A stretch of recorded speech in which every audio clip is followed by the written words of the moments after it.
He was 29, healthy, and never had a major health scare. Until one morning, he looked in the mirror and saw blood dripping from his eyes. And no one, not his doctors, not the ER, not even the CDC, could explain why. What you're about to hear is one of the most chilling medical mysteries in modern America. Backhand index pointing right. Before we reveal the terrifying truth behind this rare condition, hit that like button, subscribe to stay updated with real-life mysteries, and comment below. Have you ever had a symptom that doctors couldn't explain? Jason Miller had everything going for him. A six-figure job as a cloud infrastructure engineer in Seattle, a lakeside apartment, and a fiancée named Kim who had just moved in 3 months ago. He wasn't just healthy, he was obsessively healthy. Kale smoothies, yoga, 8 hours of sleep, no alcohol. March 3rd began like any other. 6 a.m. Alarm buzzed.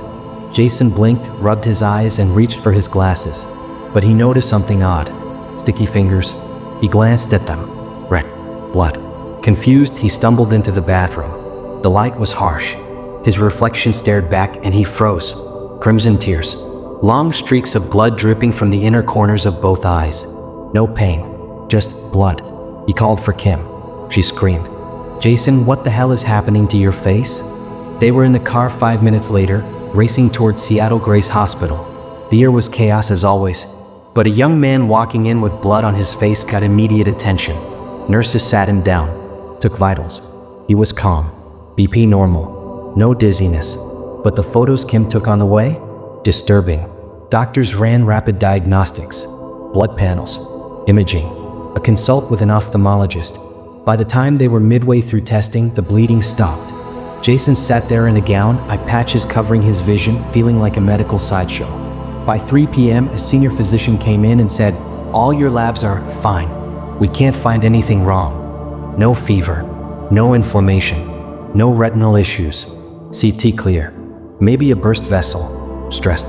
Monitor it. Let us know if it returns." Kim wasn't convinced. Jason was livid. That night, he sat in the dark, replaying every bite, breath, and blink from the last 48 hours. Backhand index pointing right.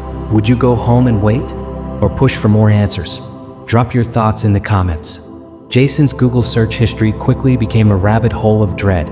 Bleeding eyes causes, spontaneous blood tears, epistaxis from eye socket, psychosomatic hemolacria. He found scattered articles, fringe forums, and one haunting photo. A teenage girl in Mumbai, weeping blood during school assembly. No diagnosis. Another case, a man in southern Italy who bled from ears and eyes after extreme emotional stress. No answers. He went deeper. Medical archives, case studies from NIH. Hemolacria, real, rare, and almost always linked to trauma or tumors. But Jason had none of those. He posted anonymously on Reddit r/AskDocs. The replies were terrifying. Could be leukemia. Fungal sinus invasion? Have you traveled to Africa? None applied. Except one reply. My cousin had this too after a trip to Oregon. We never figured it out. March 13th. A typical Zoom Monday. Jason was mid-presentation. Charts, KPIs, numbers, then gasped. Jason, are you okay? His manager asked, frozen. He turned on his webcam view. Blood. Again. This time down his cheek and his nose. HR sent him home. He got a warning email the next day. We require medical clearance before further work. Jason realized he was on the brink of losing everything. Again, the ER found nothing. This time, they recommended seeing a hematologist. He scheduled one for next week. But inside, he was unraveling. Over the next 6 months, Jason would travel to Mayo Clinic, Minnesota, visit the Cleveland Clinic, get evaluated at UCSF Neurology. Nothing. Each doctor had a theory. Could be immune dysfunction. Have you had COVID recently? Are you under extreme stress? He got tested for leukemia, vasculitis, parasites, fungal sinus infections, tear duct tumors, all negative. The symptoms became weirder. Tinnitus, sudden nosebleeds, light hallucinations, flickers in his peripheral vision. Jason began documenting everything. Video logs, symptom journals. He even filmed one eye bleed, which would go viral months later. Backhand index pointing right. Have you ever been gaslit by medical professionals? Tell your story below. April. A turning point. Jason receives a DM on Reddit. I had the same symptoms. I'm in Texas. Let's talk. Her name was Dana.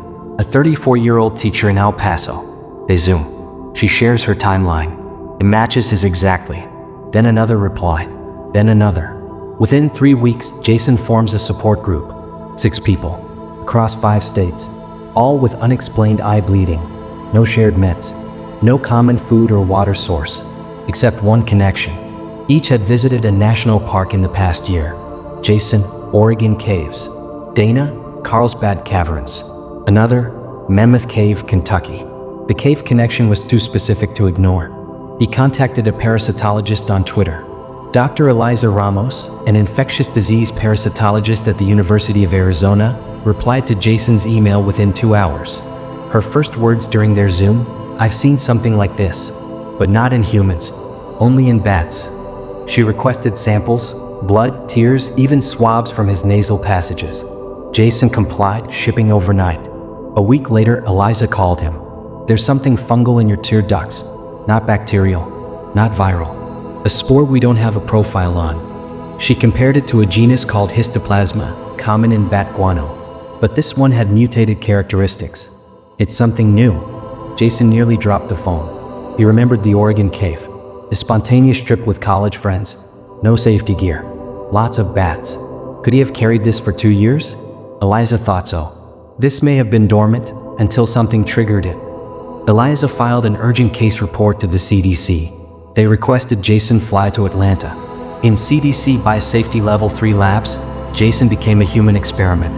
Multiple biopsies, iris scans, fungal panels. Results: the spore was previously unknown in humans. They named it temporarily Oculomyces JS23.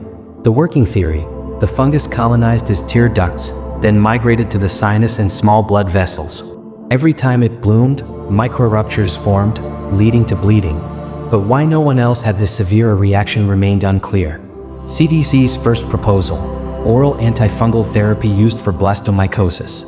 Jason started the meds. Week 1, improvement. Week 2, no bleeding. Week 3, blurry vision. Week 4, he collapsed at home. The fungus was fighting back.